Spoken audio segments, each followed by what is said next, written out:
একবার এক ভদ্রলোক ট্যাক্সিতে চড়ে যাচ্ছেন। গন্তব্যস্থলের কাছে পৌঁছে যাওয়াতে তিনি ড্রাইভারের কাঁধে হাত রেখে বলতে গেছেন, ভাই এই সামনের দোকানটার কাছে গিয়ে দাঁড়াও। কাঁধে হাত রাখতে ড্রাইভার একেবারে ওরে বাবারে মারে, ভূত ভূত বলে চিৎকার করে কেঁপে টেপে সে ফুটপাথের ওপর গাড়ি তুলে দিয়ে লোকজনকে মেরেই ফেলে আর কি। ভদ্রলোক থতমত খেয়ে গেছেন। ড্রাইভার একটু ধাতস্থ হয়ে নিয়ে জানালো যে এতদিন সে মরার গাড়ি চালাতো, এই প্রথম আজ সে ট্যাক্সি চালাচ্ছে, কাজে পেছন থেকে কাঁধে হাত রাখার অভ্যেস তার নেই। আমাদের অভ্যাসের আলোচনায় জেমস ক্লিয়ারের বই অ্যাটমিক হ্যাবিটসের থেকে শেখার আজ ৬ষ্ঠ দিন। গল্পের ড্রাইভারের মতো মর্মান্তিক কাজ না হোক, ছোটোখাটো ভুল দিনের পর দিন আমরা করেই আসছি। স্নান করে এসে বিছানায় ভেজা তোয়ালে ফেলে রাখা, বাথরুমের শাওয়ারটাকে অন করে রেখে আসা, ঘর থেকে বেরোনোর সময় লাইট বা ফ্যান অফ না করা, কোথাও কোনো দোকানে গিয়ে মোবাইল কিংবা চশমা ছেড়ে আসার মতো ছোটোখাটো কাজ না ভেবেই দিনের পর দিন করে আসছি এবং এর তালিকাটা যথেষ্ট দীর্ঘ। নিজের রোজকার অভ্যাসের ব্যাপারে সচেতন হতে চাইলে ভিডিও আপনার জন্য। নিজের অভ্যাসকে চেনা এবং তাকে নিয়ন্ত্রণ করার টেকনিক জানতে হলে ভিডিও আপনার জন্য। হ্যাবিট স্কোর কার্ড এবং পয়েন্ট অ্যান্ড কল টেকনিক জানার জন্য ভিডিওর শেষ পর্যন্ত সঙ্গে থাকুন। আগের সপ্তাহের ভিডিওতে আমরা না ভেবেই করে চলা অনেকগুলো কাজের নাম উল্লেখ করেছি। কিউ, ক্রেভিং, রেসপন্স এবং রিওয়ার্ডের এই চক্রে নিরন্তর ঘুরে চলতে চলতে আমাদের যে অভ্যাস তৈরি হয় সে সম্বন্ধে আলোচনা করেছি আমরা। সাথে আমরা এটাও বলেছি এই যে রিওয়ার্ডে পৌঁছানোর আগের যে 3টে ধাপ, অর্থাৎ কিউ, ক্রেভিং এবং রেসপন্স, এর যে কোনো একটাকে কেটে দিলে অথবা কঠিন করে দিলে অভ্যাস তৈরি হওয়াটা বন্ধ হয়ে যায়। ঠিক তার উল্টো দিকে এই কিউ, ক্রেভিং বা রেসপন্স এগুলোকে সহজ করে দিলে, রিওয়ার্ড পাওয়া সহজ হলে যে কোনো নূতন অভ্যাস, ভালো অভ্যাস গড়ে তোলা যায়। আপনি একটা অভ্যাস বন্ধ করবেন কি একটা নূতন অভ্যাস চালু করবেন, দুটো কাজেরই শুরুটা হয় সচেতন হওয়া দিয়ে। দিনের পর দিন আমরা যে একটা কাজ করে আসছি যেটা আমাদের অভ্যাসে পরিণত হয়েছে, কেন হয়েছে? অসচেতন অবস্থায় করে আসছি বলে। আপনি যবে থেকে খেয়াল করা শুরু করবেন, সচেতন হয়ে সেটাকে চিহ্নিত করবেন, আইডেন্টিফাই করবেন, চিনবেন, তবে থেকে আপনার পরিবর্তন করা শুরু। এবার পরিবর্তন তো পরে আসবে, আগে সচেতন হতে হবে, চিনতে হবে। তো অভ্যাস নিয়ন্ত্রণে প্রথম ধাপটা হলো লিখে লিখে আপনার সকাল থেকে করে যাওয়া বিভিন্ন কাজের তালিকা তৈরি করা। যেগুলো আমরা না ভেবেই করে চলছি সেগুলোকে আপনাকে ভেবে লিখতে হবে। মনে মনে ভেবে বা মুখে বলে নয়, আপনাকে লিখতে হবে এবং আপনাকে একটা হ্যাবিট স্কোর কার্ড তৈরি করতে হবে।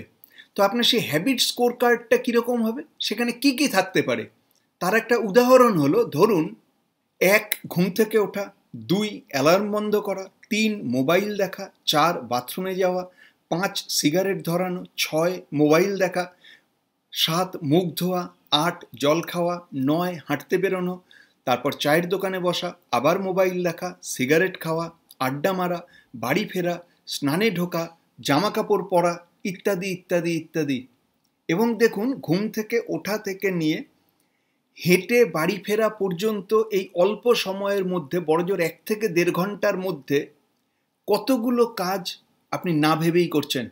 আপনার হ্যাবিট লিস্ট বা অভ্যাসের তালিকা তৈরি করার পর এক একটা অভ্যাস ধরে ধরে নিজেকে প্রশ্ন করুন, এটা কি গুড হ্যাবিট না ব্যাড হ্যাবিট নাকি নিউট্রাল হ্যাবিট? গুড হ্যাবিট মানে যেটা করলে ভালো হয়, ব্যাড হ্যাবিট মানে যেটা না করলেই চলতো, এবং নিউট্রাল হ্যাবিট মানে ওটা এমনিই করা হয়, আলাদা করে ভাবার কিছু নেই। ধরুন আপনার সকালে ঘুম থেকে ওঠা বা অ্যালার্ম বন্ধ করা নিউট্রাল হ্যাবিট, ওগুলো এমনিই হবে। কিন্তু ব্রাশ করা বা স্নান করা গুড হ্যাবিট, ওটা করলে ভালো হয়। আবার সিগারেট ধরানো বা মোবাইল দেখা, ওটা না করলেই চলতো, ওটা আপনি ব্যাড হ্যাবিটের তালিকায় রাখুন। হ্যাঁ, আপনার কোন হ্যাবিটটা গুড বা কোনটা ব্যাড সেটা নির্ভর করছে কতটা কাজে লাগছে তার উপর। ধরুন আপনি সম্পূর্ণ নতুন একটা এলাকায় গিয়ে বসবাস বা ব্যবসা বাণিজ্য বা কাজকর্ম শুরু করছেন, সেখানে স্থানীয় লোকেদের সাথে পরিচিত হওয়ার জন্য আড্ডায় গিয়ে বসা অবশ্যই গুড হ্যাবিট, সে সময় তার প্রয়োজন আছে। আবার অন্যদিকে সিগারেট খেলে আপনার টয়লেটে সুবিধে হয়, এখন সুবিধে হচ্ছে, কিন্তু লং রানে দীর্ঘদিনে আপনার আসলে ক্ষতি হবে, কাজে ওটা ব্যাড হ্যাবিটের তালিকাতেই রাখা ভালো। হ্যাবিট স্কোর কার্ড তৈরি করলেই এই গুড হ্যাবিট, ব্যাড হ্যাবিট বা নিউট্রাল হ্যাবিটের জায়গায় প্লাস সাইন, মাইনাস সাইন এবং ইকুয়াল সাইন দিয়ে বোঝালেই আপনি দেখবেন কতগুলো কাজ সারা দিনে না ভেবেই দিনের পর দিন করে চলেছেন আপনি। নিজের অভ্যাস সম্বন্ধে সচেতন হওয়া এবং রোজকার কাজ নির্ভুলভাবে করার টেকনিকের বিস্তারিত আলোচনায় যাওয়ার আগে জানিয়ে রাখি, আমার নাম প্রবীর চ্যাটার্জি, আমি মিড লাইফ ট্রান্সফরমেশন কোচ। 40 পেরোনো পুরুষদের ভালো ভাবা, ভালো বলা আর ভালো দেখানো শিখিয়ে তাদের জীবন বদলাতে সাহায্য করাই আমার কাজ। এই কাজ সংক্রান্ত ভিডিও আপলোড করছি প্রত্যেক সপ্তাহে। এখনও না করে থাকলে এখনই আমার এই চ্যানেল সাবস্ক্রাইব করুন আর এই ভিডিওটাকে শেয়ার করতে ভুলবেন না যেন। তাহলে দুটো দায়িত্ব রইল কিন্তু আপনার, সাবস্ক্রাইব আর শেয়ার। তো নিজের অভ্যাস সম্বন্ধে সচেতন হবেন কিভাবে? সচেতন হওয়ার সাথে সাথে এটাও জানিয়ে রাখি যে ভালো অভ্যাস, খারাপ অভ্যাস বলে কোনো কিছু হয় না, সবগুলোই অভ্যাস। আপনি কিছু না কিছু একটা রিওয়ার্ড পাচ্ছেন বলেই তো ওটা চলছে, না হলে তো বন্ধ হয়ে যেত। আপনি সিগারেট খাচ্ছেন, তার রিওয়ার্ডটা কি? আপনাকে স্ট্রেস রিলিফ দেওয়া, তাই খাচ্ছেন আপনি। আপনি যে সকালে উঠে এক্সারসাইজ করতে যাচ্ছেন না, তার কারণটা কি? এক্সারসাইজ করতে গেলে গায়ে ব্যথা হবে, সকালে উঠলে মাথা ধরে থাকবে সারাদিন। তো এই খারাপ রিওয়ার্ড আসছে বলে, অপছন্দের রিওয়ার্ড আসবে বলে আপনি করছেন না।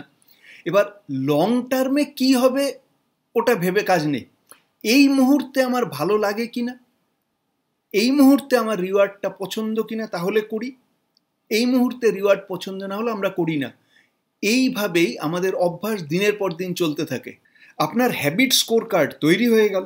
এবার অভ্যাসগুলোকে নিয়ন্ত্রণের জন্য আপনি কি করবেন? জেমস ক্লিয়ার তার বইতে জাপানের বুলেট ট্রেন চালানোর ক্ষেত্রে ব্যবহৃত পয়েন্ট অ্যান্ড কল টেকনিকের কথা লিখেছেন। সেখানে ট্রেন চালানোর এই ট্রেনের অপারেশনে প্রত্যেকটা ধাপ লেখা আছে এবং প্রত্যেকটা ধাপের কথা জোরে জোরে বলে এবং আঙুল দিয়ে দেখিয়ে তারপরে কাজটাকে করা হয়। ধরুন ট্রেন স্টেশন থেকে ছেড়ে যাবে, ট্রেনের ড্রাইভার সিগন্যালের দিকে আঙুল দিয়ে দেখাবেন এবং মুখে জোরে জোরে বলবেন সিগন্যাল গ্রিন আছে। প্ল্যাটফর্মে থাকা কর্মচারী প্ল্যাটফর্মের এক প্রান্ত থেকে অপর প্রান্ত আঙুল দিয়ে দেখাবে এবং বলবে যে দরজায় কেউ নেই, মুখে বলবে, জোরে জোরে বলবে। তার ফলে কি হবে? ওখানকার ট্রেনের দরজা তো অটোমেটিক্যালি বন্ধ হয়।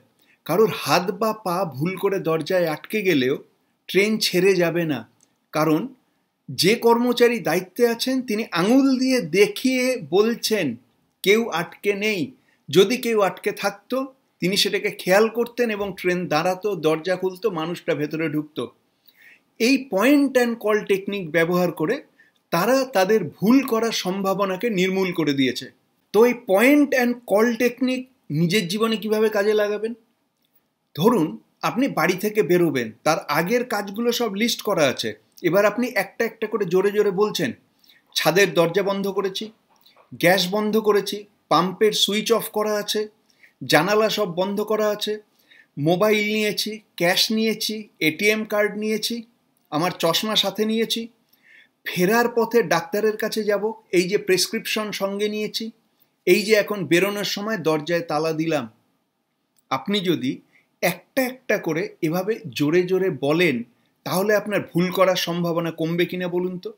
মনে মনে নয়, মনে মনে তো আমরা সবসময় বলি এবং ওটা মনেই রয়ে যায়, ভুলে যাই। মুখে মুখে জোরে জোরে বলার অভ্যাস করলে আপনার একটা কাজও মিস হবে না। এই পয়েন্ট অ্যান্ড কল টেকনিক এবার নিজের বানানো হ্যাবিট লিস্টে কাজে লাগান।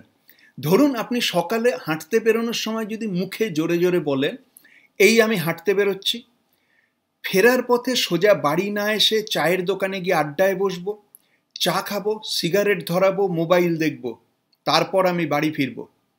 এটা জোরে জোরে বললেই দেখবেন আপনার নিজের মধ্যে কেমন একটা অস্বস্তি হচ্ছে যে আড্ডা মারাটা কি ঠিক হবে, চা খেতে বসাটা কি ঠিক হবে, সিগারেট খাওয়াটা কি ঠিক হবে, আবার মোবাইল দেখাটা কি ঠিক হবে। মনে মনে থাকলে ওটা কাজ অভ্যাসবশত এমনি হয়ে যেত। যে মুহূর্তে আপনি জোরে বলছেন মানে আপনি আপনার অভ্যাস সম্বন্ধে সচেতন হচ্ছেন। সেটা কাজের না অকাজের, ব্যাড হ্যাবিট না গুড হ্যাবিট, যে মুহূর্তে সচেতন হলেন আপনি আপনার অভ্যাস ভাঙার পথে এক ধাপ এগিয়ে গেলেন। তাহলে আজকের ভিডিওতে আমরা দুটো টেকনিক শিখলাম। প্রথমে একটা হ্যাবিট লিস্ট তৈরি করা, হ্যাবিট স্কোর কার্ড তৈরি করে নিজের রোজকার অভ্যাসগুলোকে লেখা এবং সেগুলো কাজের না অকাজের সেগুলো সম্বন্ধে সচেতন হওয়া। এবং দ্বিতীয় টেকনিক হলো জাপানিদের ব্যবহার করা পয়েন্ট অ্যান্ড কল সিস্টেম, সেটা সম্বন্ধে সচেতন হওয়া, সেটা নিজেদের জীবনে কাজে লাগানো, নিজেদের অভ্যাসগুলোকে জোরে জোরে মুখে বলা, তাতে রোজকার কাজ নির্ভুলভাবে হওয়া এবং খারাপ কোনো অভ্যাস থাকলে সেটা ভাঙতে চেষ্টা করা। অভ্যাস বদলালে আপনার জীবন বদলাবে। আর হ্যাঁ, জীবন সম্বন্ধে আরও জানতে আমার অন্য চ্যানেল মহাভারতের কথায় আসুন। প্রত্যেক সপ্তাহে একটা করে মহাভারতের গল্প পোস্ট করছি আমি, শুধুই অডিও, কাজ করতে করতে শুনুন। আর এই ভিডিওটাকে শেয়ার করতে ভুলবেন না যেন। আগামী সপ্তাহে দেখা হচ্ছে তাহলে।